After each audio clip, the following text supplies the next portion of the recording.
അറിയാതെ പറ്റിപ്പോയ ഒരു അപകടത്തിന്റെ പേരിൽ എന്റെ ഏട്ടന്റെ ജീവൻ നഷ്ടപ്പെടാൻ ഞാൻ സമ്മതിക്കില്ല. എത്ര പണം വേണമെങ്കിലും ഞങ്ങൾ കൊടുക്കാം. നഷ്ടപ്പെട്ട ജീവന് പകരമായിട്ടല്ല, എന്റെ ഏട്ടന്റെ ജീവിതം തിരിച്ചു കിട്ടാൻ വേണ്ടി. എന്റെ ഏട്ടൻ ഞങ്ങളുടെ കുടുംബത്തിന്റെ ആകെയുള്ളൊരു ആശ്രയമാ. അഖിൽ വിചാരിച്ചത് നടക്കും. രക്ഷിക്കണം. നിങ്ങൾ എന്താ ഉദ്ദേശിക്കുന്നത്? അങ്ങനെ പണം കൊടുത്ത് വിലക്ക് വാങ്ങാൻ പറ്റുന്ന ഒരാളല്ല മധു.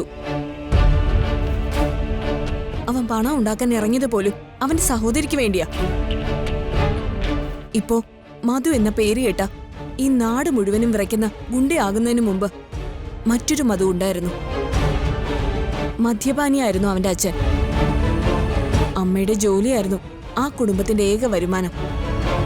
എന്നും രാത്രി മദ്യപിച്ചു വന്ന് സ്വന്തം അമ്മയെ തല്ലുന്ന അച്ഛനെ കണ്ട് അനിയത്തിയെ ചേർത്ത് പിടിച്ച് പേടിയോടെ ഉറങ്ങാതെ ജീവിച്ച ഒരു കുട്ടിക്കാലുണ്ടായിരുന്നു അവന്. ചേരിയിലെ ചെളിയിലും മഴയിലും അവൻ കൈപിടിച്ച് വളർത്തിയ അനിയത്തിയാ അവള്. ഒരു ദിവസം നേരം വെളുക്കുമ്പോ അവന്റെ അമ്മ എണീറ്റില്ല. ചെന്ന് നോക്കുമ്പോ അവർക്ക് ജീവനില്ലായിരുന്നു. ആ അമ്മയുടെ ചേതനയേറ്റ ശരീരം അവസാനമായി ഒന്ന് കാണാൻ പോലും അവന്റെ അച്ഛൻ തിരികെ ആ വീട്ടിലേക്ക് വന്നില്ല. ഇന്ന് വരെ ആ അച്ഛനെ അവര് കണ്ടിട്ടില്ല. പിന്നെ അയാളെ അന്വേഷിച്ചുള്ള അലച്ചിലായിരുന്നു അവന്. എന്തിനാന്നറിയോ? കയ്യിൽ കിട്ടിയ കൊല്ലാൻ. പിന്നീടെപ്പോഴോ അയാൾ മരിച്ചോന്നറിയാൻ കഴിഞ്ഞു. അന്നു മുതൽ കാക്കയ്ക്കും പരുതിനും കൊടുക്കാതെ ഊണിലും ഉറക്കത്തിലും സ്വന്തം അനിയത്തെ ചേർത്ത് പിടിച്ച് നടന്നവനാ ചെങ്കൽ മധു. അവൻ ഗുണ്ടയായതുപോലും അവൾക്ക് വേണ്ടിയാ. അവളെ കൊന്നവന് വേണ്ടി കോംപ്രമൈസ് പറഞ്ഞോണ്ട് ഞാൻ എങ്ങനെ മധുവിന്റെ മുന്നിൽ ചെല്ലും? വക്കീല് പറഞ്ഞൊക്കെ ശരിയാണ്. പക്ഷേ സ്വന്തം അനിയത്തോട് ഇത്ര സ്നേഹമുള്ള ഒരാൾക്ക് നിരപരാധിയായ ഒരാളുടെ ജീവൻ എടുക്കാൻ എങ്ങനെ സാധിക്കും? ഞാൻ അനൂപേട്ടനെ കൊണ്ടു കൊടുക്കാന്ന് പറഞ്ഞത് മനഃപൂർവ്വം തന്നെയാ. അതെന്തിനാണെന്നറിയോ? എന്റെ ഭാര്യ മക്കളെ രക്ഷിക്കാൻ.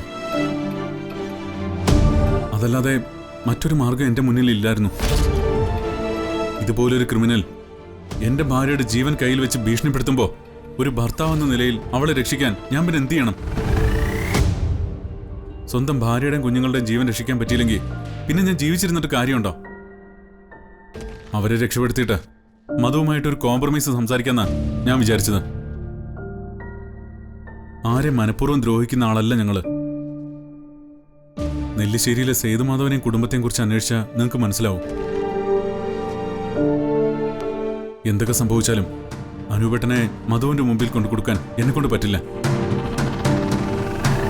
വക്കീൽ എങ്ങനെയെങ്കിലും ഞങ്ങളെ ഒന്ന് സഹായിക്കണം. ഇന്ന് ലക്ഷ്മിയുടെ ശവദാഹം കഴിഞ്ഞതേ ഉള്ളൂ. മധുവിന്റെ അവസ്ഥ നിങ്ങൾക്ക് തന്നെ ഊഹിക്കാലോ. ഈ ഒരു അവസ്ഥയിൽ അയാളോട് സംസാരിക്കാൻ പറ്റില്ല. എങ്കിലും ഞാൻ ശ്രമിക്കാം. പക്ഷേ അനൂപിനെ നിങ്ങൾ അവന്റെ മുന്നിൽ എത്തിച്ചേ പറ്റൂ. ആ സമയത്ത് ഞാൻ എന്തെങ്കിലും പറഞ്ഞ് കോംപ്രമൈസിന് ശ്രമിക്കാം. കാര്യങ്ങൾ പറഞ്ഞ് മനസ്സിലാക്കാൻ നോക്കാം. അതല്ലാതെ വേറെ ഒരു വഴി ഞാൻ കാണുന്നില്ല. ഞങ്ങളെ കൈവിടരുത്. നിങ്ങൾക്കൊരു കുടുംബം ഉണ്ടാവുമല്ലോ. അവർക്കൊരു അപകടം വന്നാൽ നിങ്ങൾ അവരെ രക്ഷിക്കാൻ ശ്രമിക്കില്ലേ? അത് ഓർത്തിട്ടെങ്കിലും ഞങ്ങളെ ഒന്ന് രക്ഷിക്കണം. സംസാരിക്കാൻ ശ്രമിക്കാന്നല്ലാതെ എനിക്കൊരു ഉറപ്പും പറയാൻ പറ്റില്ല.